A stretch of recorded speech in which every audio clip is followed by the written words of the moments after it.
Dominion is a vast place filled with wonder, countless heroes, fascinating stories, and of course, epic battles.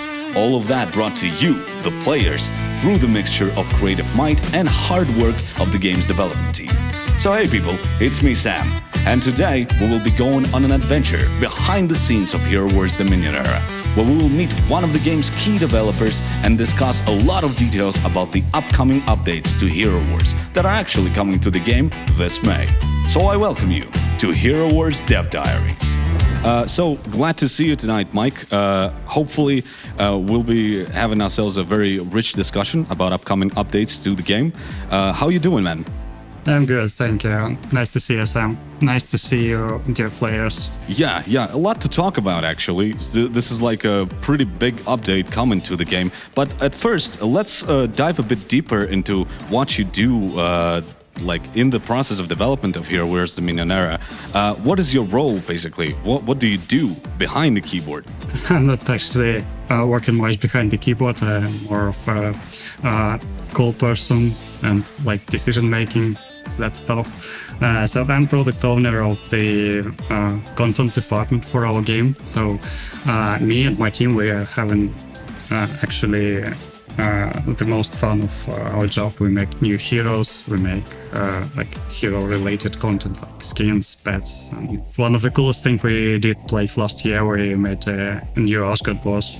Hope you liked it. So it's very good that I have you here to discuss the new upcoming hero that is coming to the game in May of this year, actually.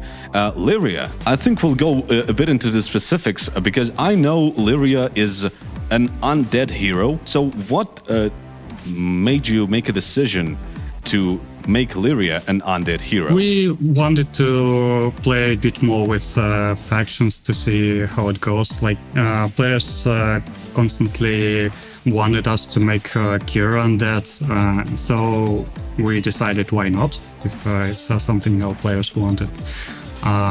So we made a new hero for the undead faction and made Kira undead permanently. Oh wow. That's a big step up from just the Ascension buff. So from what I understand, Lyria will be very synergetic with other undead heroes, right? She will be synergetic with undead heroes, but not quite. It's not like Morrigan that only works with undead heroes and Corvus that like gives the significant buffs to them. It's not like next level of synergy. It's like a small cute synergy. She does benefit from them, but she works as well with other heroes. So Lyria will be good with other heroes as well, even besides like the undead we don't want heroes to be only the part of the one team, and we don't want to hold players too much, tell them what to do. You already have like an idea of what niche Lyria will take in like the current meta of the game, or is it just like speculation? For now, like when this video gets released, our community will be buzzing about Dante Killer and meta shift and that stuff. Hopefully, it's a constant feedback that we're getting. Like nerf Dante, kill Dante, we're tired of Dante, get rid of him. So we don't want to kill him entirely, but we are given a very understandable tool of how to do this. It's not just like kill the Dante entirely. It's the best against tank Dante if the Dante stands on the first position, so Lyria will catch him with her aura and won't let him dodge. If you play Dante as a marksman, like when he stands far behind the tanks, Lyria will not get him. He will still be able to dodge, unless she's a part of the entire undead team. I kind of wanted to ask you, I see a lot of like concept art when we make new heroes at Nexters for Hero Wars Dominion era. We see a lot of like iterations of heroes being scrapped or used or like getting into a back burner because they do not fit the design.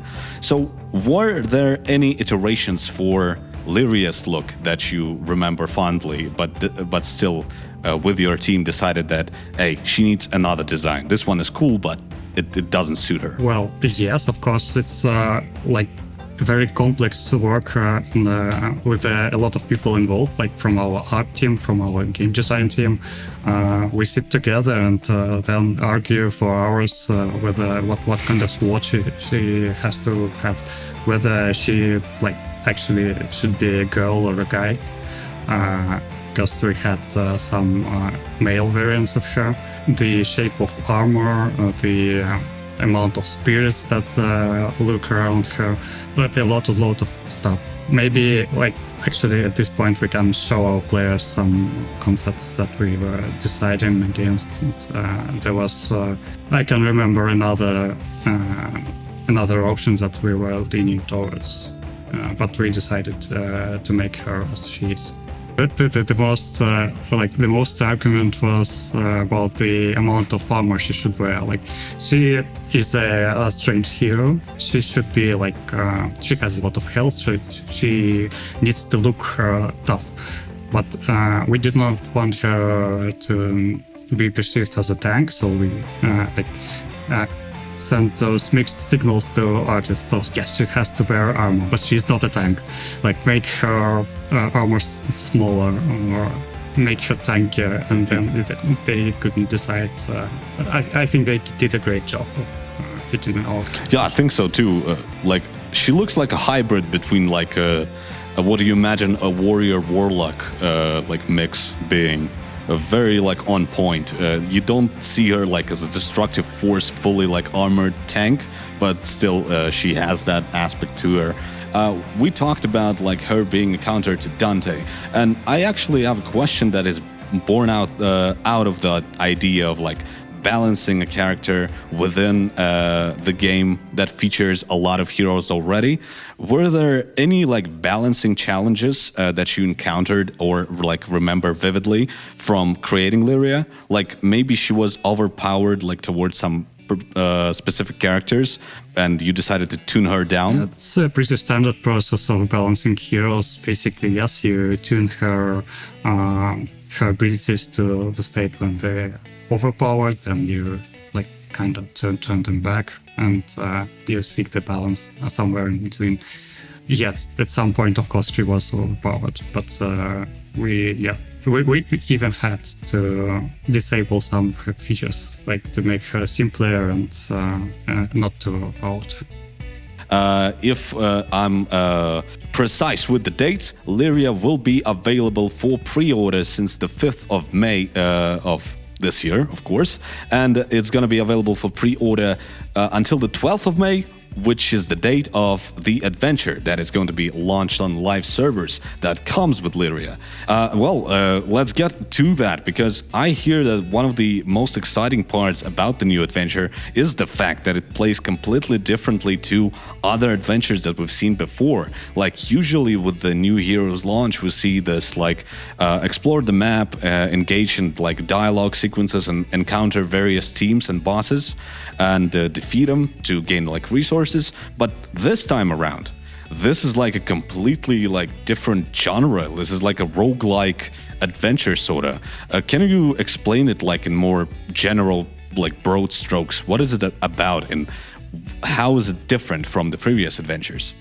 Yeah, actually, it is completely different, but it will still have all the features you named. Yeah, we'll still explore the map and still confront different teams and bosses. But now we're gonna build our team along the way. We won't have the roster of maxed heroes. We'll have to build our team as a mini version of our real game. So you'll start with one hero, and you'll be able to build it along, and then you'll face the final boss. And if That's pretty cool. If you fail, you'll have to start over. Was it a tough task to come up with something new, but still hanging onto the like basis of what makes an adventure within Hero Wars Dominion era an adventure? I don't think so. Like, It's tough to change all things at once that were not working, but it's easy to keep something that works, which you just keep it.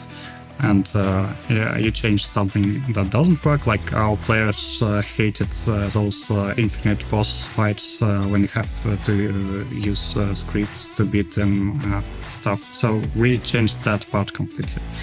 So no more like hours and hours spending of like trying to beat a boss. No. That's really good. Do you want to share anything about like the Lyria or like the adventure personally? Something that you wanted to tell about to our players and viewers, Mike? Well, you never asked anything about the story, but we talked a lot about mechanics, but we have a pretty cool story in the comics.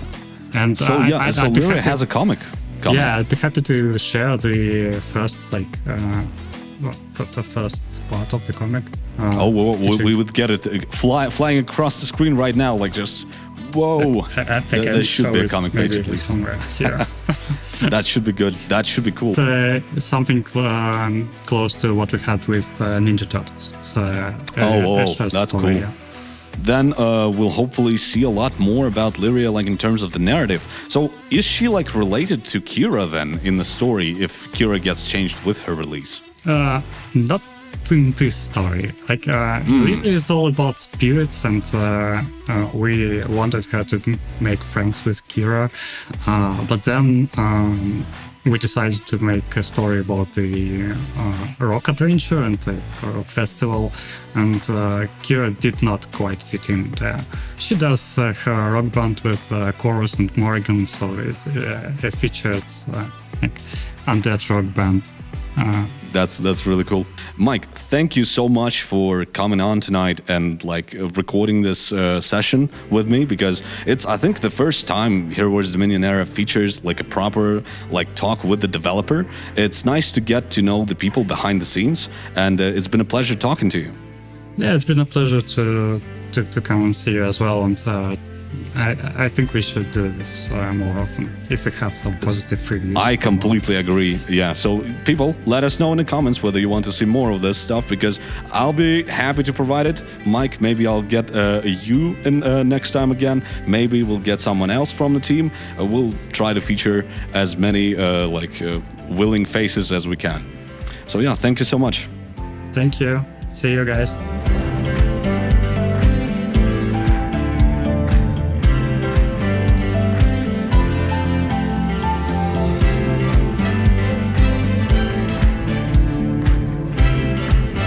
So, like, anything else about the adventure or the hero?